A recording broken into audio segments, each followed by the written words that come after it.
COPD دنیا بھر میں کئی افراد نے نہ کبھی COPD کے بارے میں سنا اور نہ جانتے ہیں کہ کیا چیز ہے۔ COPD یعنی کہ کرونک obstructive pulmonary disease پھیپھڑوں کی ایک خطرناک بیماری ہے جس میں مبتلا ہو کر انسان موت کا شکار ہو جاتا ہے۔ جو افراد اس بیماری کی علامات سے واقف ہے وہ فوری طور پر ایکشن لیتے ہیں تاکہ پھیپھڑوں کی حفاظت کی جائے۔ دنیا بھر میں COPD اموات کی اہم وجہ شمار کی گئی ہے، لیکن مغربی ممالک میں اعداد و شمار کے مطابق 40 برس سے زائد 20% افراد اس بیماری میں مبتلا ہے، کیونکہ اس مہلک بیماری کو عام طور پر سنجیدگی سے نہیں لیا جاتا ہے اور معمولی انفیکشن سمجھ کر ہمیشہ درگزر کیا جاتا ہے، جو بعد میں موت سے ہمکنار کرتی ہے۔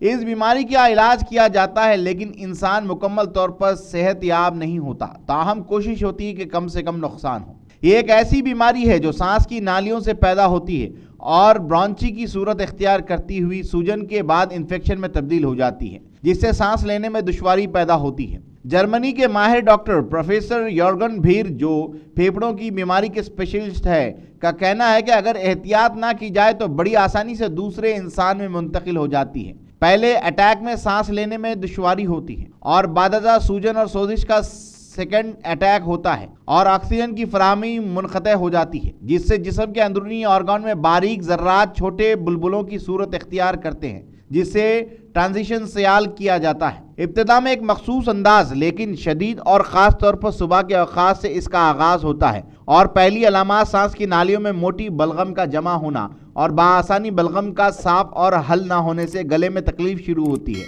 کیونکہ کھانسی کی کئی علامات ہیں اور یہی وجہ ہے کہ عام طور پر اس بیماری کی علامات کو محسوس نہیں کیا جاتا اور نہ سنجیدگی اختیار کی جاتی ہے۔ کئی افراد اس کھانسی کی ابتدا میں عام کھانسی اور خطرناک نہیں سمجھتے، جو ایک غلطی ہوتی ہے۔ عام طور پر اس کھانسی کا ایک اٹیک جنگل میں چہل قدمی کرنے یا باغبانی کا کام کرنے والے افراد پر ہوتا ہے۔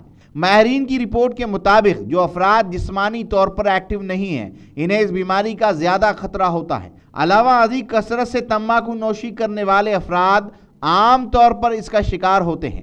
علامات ظاہر نہ ہونے کی صورت میں بھی اس بیماری میں مبتلا ہو جاتے ہیں۔ کسی ماہر ڈاکٹر سے رجوع کرنے کے بعد تمام ٹیسٹ اور مکمل چیک اپ کے بعد مطلع اور خبردار کر دیتا ہے کہ سانس لینے میں دشواری اور انفیکشن ہو چکی ہے، جس طبی زبان میں ایکسربیش کہا جاتا ہے، اور علاج ضروری ہے۔ اس بیماری کا براہ راست تمباکو نوشی سے کوئی تعلق نہیں، لیکن خطرے کا عنصر موجود ہے، کیونکہ ایک اندازے کے مطابق 20% افراد اسموکنگ سے COPD کا شکار ہوتے ہیں۔ ماہرین کا کہنا ہے کہ سانس کی نالی کی خودکار طریقے سے صفائی کا میکانزم فعال نہ ہونے سے نقصان پہنچتا ہے۔ مطالعے میں یہ بھی بتایا گیا ہے کہ چین سموکرز کے لیے خاص طور پر رسک ہوتا ہے اور ان افراد کے لیے بھی موت کا سبب بن سکتا ہے جو بچپن سے تمباکو نوشی کے عادی ہیں، کیونکہ جینیاتی سسٹم یعنی کہ انسان کا جو DNA ایک اہم کردار ادا کرتا ہے۔ الفا 1 کا اینٹی ٹرانسمیشن حفاظتی پروٹین کو توڑنے کے بعد نقصان پہنچاتا ہے۔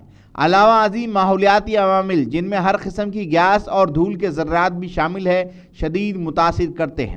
COPD کا براہ راست دمے کی بیماری سے تعلق نہیں، لیکن کئی دفعہ وہ ممکنہ وجوہات سے دمہ بھی ہو سکتا ہے۔ مثلا ایک مریض کو جوانی میں دمے کی شکایت ہے اور اس دوران وہ تمباکو نوشی کرتا ہے تو COPD یعنی اوورلیپ سنڈروم کمبینیشن میں مبتلا ہو سکتا ہے، جس سے یقیناً موت واقع ہو سکتی ہے۔ ماہرین کا کہنا ہے کہ اس بیماری سے بچاؤ کا واحد حل اسموکنگ مکمل طور پر ختم کی جائے اور زیادہ سے زیادہ چہل قدمی لازمی ہے۔ ورزش کرنے سے انسان کی صحت اور جسمانی نشو و نما میں خاص طور پر مثبت اثر ہوتا ہے۔ سال میں ایک بار نمونیا اور فلو ویکسینیشن جو کہ کروایا جاتا ہے، لیکن یہ بھی خطرے سے خالی نہیں۔ یہ درست ہے کہ زندگی اور موت انسان کے ہاتھ میں نہیں، لیکن اگر صحت مند زندگی گزارنے کے لیے چند اصول اپنا لیے جائیں تو طویل عمر زندہ رہا جا سکتا ہے۔ COPD کی بیماری سے محفوظ رہنے کے لیے بہی کا استعمال کیا جا سکتا ہے یا سویقل بہی کا استعمال کیا جا سکتا ہے۔